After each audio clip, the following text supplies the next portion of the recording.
Hello everyone, welcome to all of you in our today's e-lecture for class BA part 3rd.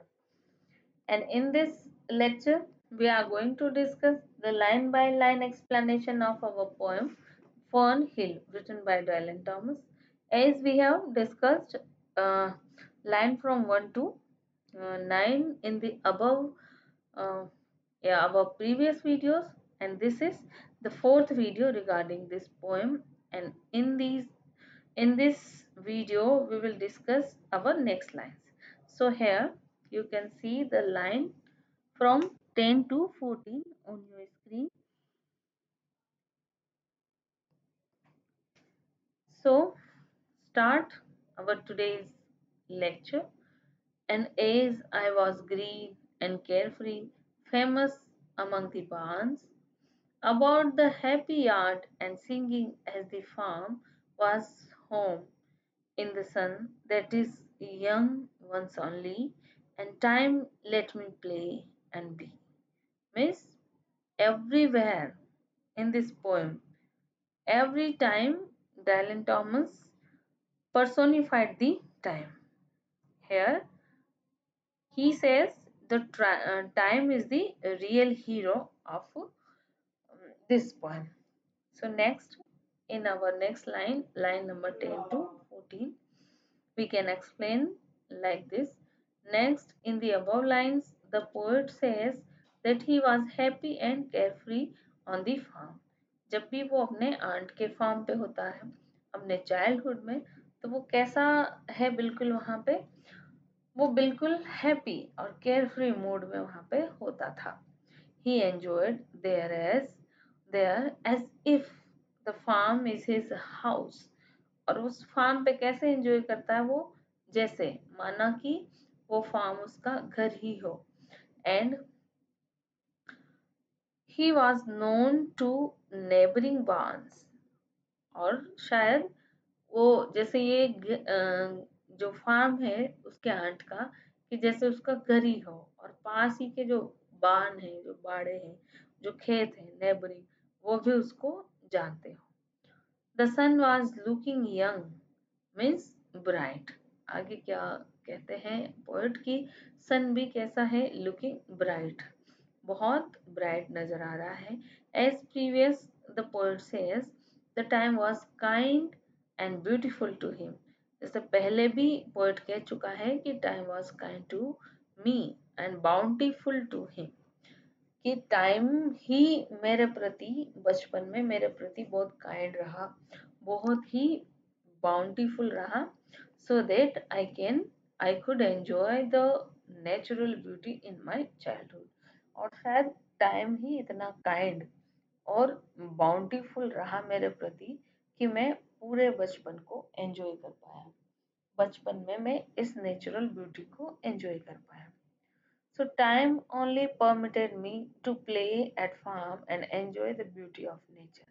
और वो time ही actual hero है, वो time ही true और great hero है जिसने मुझे परमिट किया, किस लिए, to play the farm and enjoy the beauty of nature. जैसा यहाँ पे लाइन नंबर 14 में वो बोल रहे हैं, in the sun that is young once only. Sun young once only means कि सन जो है वो भी बहुत ब्राइट अपने यंग उसमें है, यंग मतलब बहुत ब्राइट नजर आ रहा है. And time let me play and be, और वो टाइम ही है जिसने मुझे परमिट किया, किस लिए, to play at the farm and enjoy the beauty of nature. तो ये थी हमारी लाइन फ्रॉम 10 टू 14. अब 14 टू 18 लाइन्स हम इस तरीके से डिस्कस करेंगे नीचे. And green and golden I was huntsman and herdsman the calves. ये एक ही लाइन है. And green and golden I was herdsman and herdsman the calves, saying to my horn, the foxes on the hills barked clear, and the Sabbath rained slowly in the pebbles of the holy streams. अब next lines में देखो कितनी fine imagery यहाँ पे उन्होंने बताई है. Green and golden I was means In the above line, the poet considers himself as a herdsman and herdsman. खुद herdsman भी है और herdsman भी है. Means herdsman means खुद ही शिकारी भी है और खुद ही चरवाहा भी है. He imagined himself as both hunter and herdsman. खुद को उसने शिकारी भी यहाँ पे इमेजिन किया और हर्ड्समैन एक चरवाहा के रूप में भी खुद को उसने इमेजिन किया. When he saw that the foxes were barking due to the sound of horn, means horn के जो भौंकने की जो आवाज होती है, जो horn means शिकारी जो डॉग होते हैं उनको horn बोलते हैं. तो शिकारी और जो डॉग है उनके बार्किंग के ऊपर मीन्स उनकी बार्किंग की साउंड सुन के ही जो फॉक्सेस हैं, foxes were barking due to the sound of horns. Foxes भी bark कर रही है मीन्स जो साउंड वो मेक करती हैं वो साउंड आ रहा है foxes के barking का भी. And as a herdsman, he enjoyed the company of calves in his imagination. और उसने कैसे डिपिक्ट किया था खुद को हिमसेल्फ को as a huntsman and as a herdsman. तो जब वो खुद को एक चरवाहे के रूप में इमेजिन करता है, एक हर्ड्समैन के रूप में इमेजिन करता है, तो वो कैसे खुद को इमेजिनेशन करता है कंपनी ऑफ काव्स, जो छोटे छोटे बछड़े हैं कि इनके साथ में वो एंजॉय कर रहा है. इस तरह की इमेजिनेशन तो वो जब करता है जब वो हर्ड्समैन के रूप में खुद को इमेजिन करता है. And it seems the calves made merry and danced to the notes be played on the wind instrument made of horn like the trumpet. जैसे ट्रम्पेट जैसा जो इंस्ट्रूमेंट जब बजता है तो उसके बजने के साथ ही कैसे वो जो काव्स हैं सारे वो मेरी खुश होते हैं और डांस करने लगते हैं उस इंस्ट्रूमेंट के नोट के ऊपर, जैसे जैसे उस इंस्ट्रूमेंट को प्ले किया जाता है, जो instrument horn horn like trumpet जिसको हम कह सकते हैं. And next he mentioned the day Sabbath. Sabbath means a day of rest as Sunday. जैसे संडे का दिन जिस दिन सब रेस्ट करते हैं, तो इस तरह से रेस्टिंग वाला जो दिन है. He says at the Sunday he had reached the sound of steam coming from the river and it seemed like the hymn coming from the church on Sundays. जैसे सबात का भजन मीन्स दूर नदी में स्ट्रीम मतलब एक स्ट्रीम के झरने के गिरने की आवाज आ रही है और वो आवाज को यहाँ पे पोएट किससे कंपेयर करते हैं, सबात से. मीन्स संडे के दिन वाली जो बहुत रेस्टिंग वाली जो प्रेयर होती है संडे के दिन, तो उस प्रेयर और उस हिम से वो इस साउंड को कंपेयर करता है, sound of stream coming from the river. River में जो झरने के गिरने की जो साउंड है उसको. And it seemed like the hymn coming from the church on Sundays. So this is the beautiful depiction of nature. तो यहाँ हमें नेचर का बहुत ही ब्यूटीफुल डेपिक्शन देखने को मिलता है कि किस तरीके से जो पोएट है उन्होंने लाइन नंबर 14 टू 18 हम डिस्कस कर चुके हैं.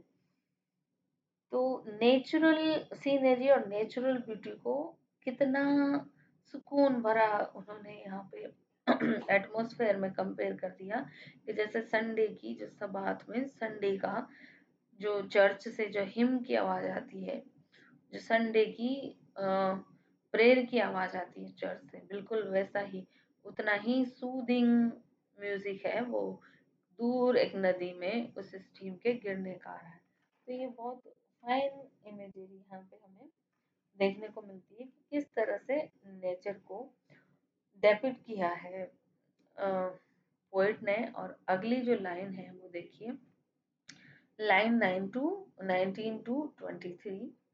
All the sun long it was running, it was lovely the hay, and fields high as the house, the tunes from the chimneys, it was air, and playing lovely and watery and fire green as grass. अब और भी बहुत ज्यादा यहाँ पे lovely और enjoying atmosphere और pleasure giving atmosphere create किया है पोएट ने, कि पूरे time all the sun long मतलब पूरे दिन वो घूमते रहते हैं, भागते रहते हैं अकेले ही।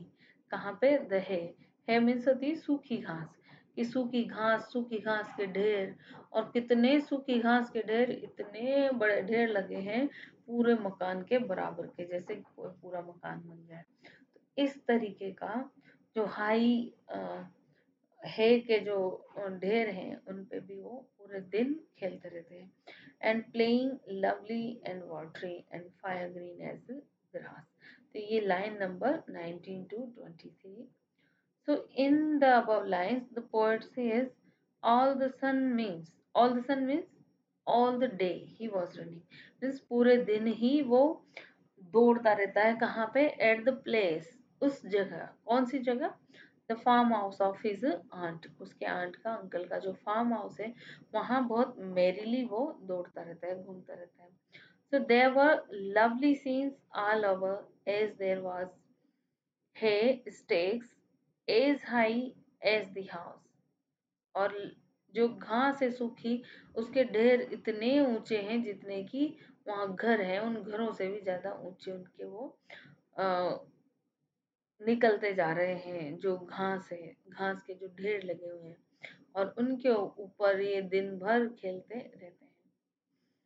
So there were lovely scenes all over, as there was the stacks as high as house। The whistling sound was coming from the chimney tops। और जो चिमनी के टॉप हैं वहां से भी whistling sound आ रही है। The sight of the coming out of smoke from chimneys was a pleasant and the music to the boy Thomas। और जो चिमनी से जो स्मोक और निकल रही है वो भी एक तरह से उस चाइल्ड जो बॉय जो टॉमस है उसको बहुत प्लीजेंट लगती है। एक म्यूजिक जैसे उसमें से निकल रहा हो, तो इतनी प्लीजेंट ये सारी चीजें पोएट को लगती हैं।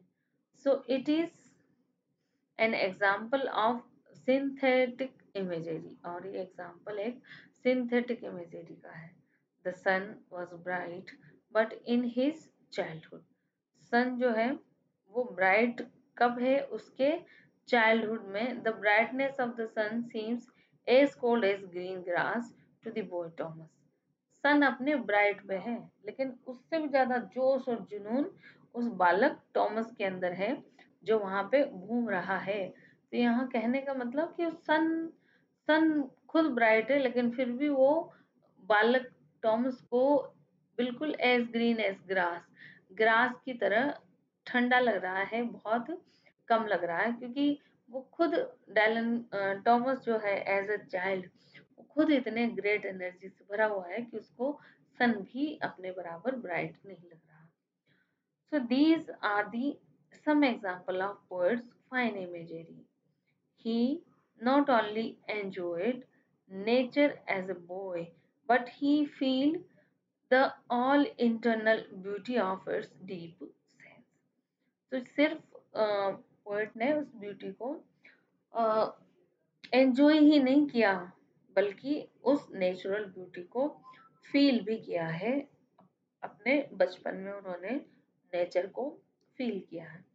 तो ये पोएम जो थी उसकी हम लाइन नंबर 19 to 23 तक डिस्कस कर चुके हैं। And this is our video third. So in our next video we will discuss the next lines of this poem। So enjoy your studies and be with me in our next and upcoming video।